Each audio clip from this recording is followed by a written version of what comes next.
Hello everyone, my name is Ryan Cam, and later this year we're getting yet another Jurassic Park movie. Cue the Monty Python clip. And there was much rejoicing. I am not looking forward to Jurassic World Dominion. I have not enjoyed any of the Jurassic World movies, to be completely honest. The Jurassic Park, and it's the movie I'm going to be talking about, is one of my all-time favorites. The Lost World I have not seen in a while, but I remember really enjoying it, and I have not seen Jurassic Park 3.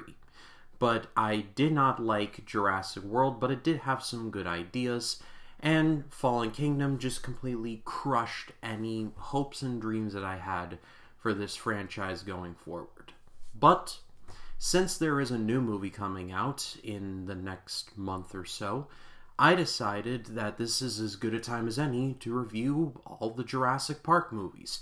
So every Sunday, going up to Dominion, I will be covering every single Jurassic Park movie. Jurassic Park, Lost World, Jurassic Park 3, Jurassic World, and yes, Fallen Kingdom, unfortunately. Let's kick things off by talking about, well, let's let Richard Hammond say it. Welcome to Jurassic Park. Jurassic Park was directed by Steven Spielberg. We all know who he is.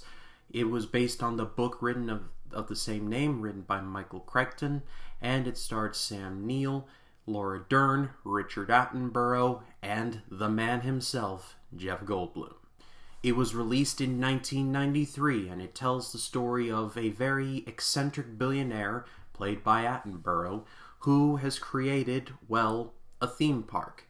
And, well, he has brought the dinosaurs back to life. Oh, well, yeah, we might as well just call him the Elon Musk of the 90s. Hammond needs the park written off on and approved by, well, dinosaur people. So he calls upon Dr. Alan Grant and Dr. Ellie Sattler, played by Sam Neill and Laura Dern respectively, who are whisked away to the island of Isla Nublar, the site of Jurassic Park, along with Hammond's lawyer and chaotician Ian Malcolm, played by Jeff Goldblum. And, well, you could pretty much imagine that this does not go well for almost everyone. Just by me saying Jurassic Park, you know exactly what this movie is. You've more than likely seen it if you've clicked on this video. So for me to say Jurassic Park is awesome, it's kind of like saying that water is wet. It's just a statement that everyone agrees upon. But yeah, this movie has aged tremendously well. And I believe that this movie is one of those movies where you can look at it and do an in-depth analysis on, or you can just watch it as just a kind of a dinosaur movie. It's people versus dinosaurs. It works no matter what you look at it as. It just works. The cast in this is of course iconic, so much so they're bringing them back for the last one. They got Sam Neill, who would go on to do many good things, including star in John Carpenter's In the Mouth of Madness, and was actually in season 1 of Peaky Blinders. The dude has been slept on for quite a bit, and he actually does a really good job here. He has one of my favorite lines in the movie where when he sees the dinosaurs for the first time and he sees that his theory of the dinosaurs moving in herds is correct, he just goes, "They move in herds." Like it just is an aha moment, but not in the bad way that an aha moment is. It's a positive aha moment, and it's great. Laura Dern is really good in this movie as well. Like, her character more than holds her own, and she honestly is one of the funniest scenes in the movie, where she literally has to dive 2 handfuls deep into this massive pile of dinosaur crap. And it gave us the legendary line from Jeff Goldblum. That is one big pile of shit. Speaking of Jeff Goldblum, yeah, let's talk about Jeff Goldblum. I mean, this is the movie that turned him into the Jeff Goldblum that we know and love. I mean, he was in other movies before this. Transylvania 65000 immediately springs to my mind. But this is the movie where Jeff Goldblum became Jeff Goldblum. After this, like, he would get a wave of momentum that he's still riding today. His character, though, is not just someone who's like, like, he's got his, like, weird quirks. The dude is incredibly smart. My favorite scene of the movie is when everyone's having this lunch, and Hammond's talking about how he's going to have Jurassic Park lunch boxes and all of these wonderful things. And Malcolm's just sitting there like, you guys are such friggin' idiots, you have no idea. And he has the best line in the movie where he says, you people were so busy over whether or not you could do it that you didn't stop to think if you should. I'm sure I butchered that, but I'm sure you all know what I mean. It's the best line of the movie, and honestly, it captures the spirit of this entire series just in like a couple sentences. These people thought, hey, what if we brought back the dinosaurs, without stopping to think that maybe the dinosaurs were taken off the planet for a reason. And I guess that's as good a place as any to talk about the dinosaurs. I have seen movies in 2022 that have worse CGI than Jurassic Park. Now, they were using early 90s technology. This should not be the case of there's bad CGI now, then there's better CGI in the early 90s. But that is exactly the case.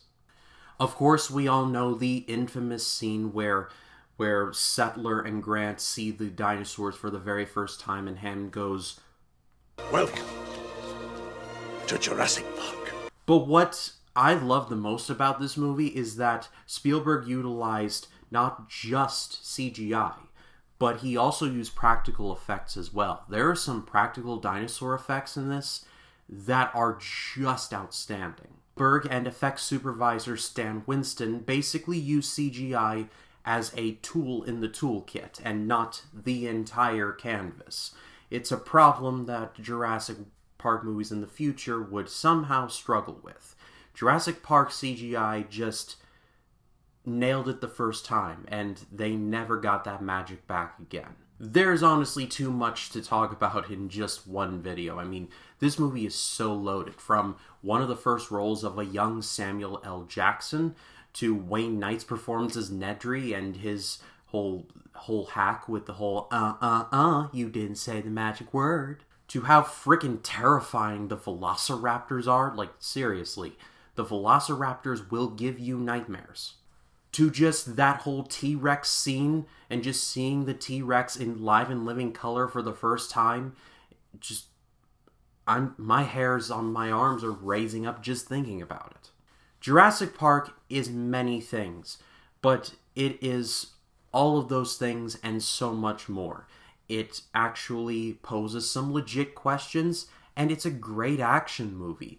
It's a high-budget blockbuster, but it has some thinking man's ideas that you might see in an art house movie. Spielberg did an excellent job of just taking everything and just making it all work into an hour 45-minute package. It's honestly quite beautiful how this movie is made, and I feel like it's a lost art nowadays. If you have not been able to tell, this movie is amazing. It's one of my all-time favorites. I watch it at least once a year, or at least I try to, at the very least. But I can remember it off the top of my head, like every set piece.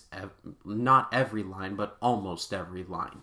I can recall it, like I can just recall pretty much anything. It is one of the greatest of all time, and I will put that up in any debate. But like I said earlier, the Jurassic Park magic was never truly captured again after the original. And instead, we ended up getting 4 other movies after this. And so next week it's time to dive into the sequels, starting with 1997's The Lost World, Jurassic Park. But if you like this video, please be sure to leave a like, comment your thoughts down below, and if you like this video and you want to see more like it, hit the subscribe button and click the bell to allow notifications. That way when a new video drops, you'll be the first to know about it. My name is Ryan Cam, and I'll see you in the next one.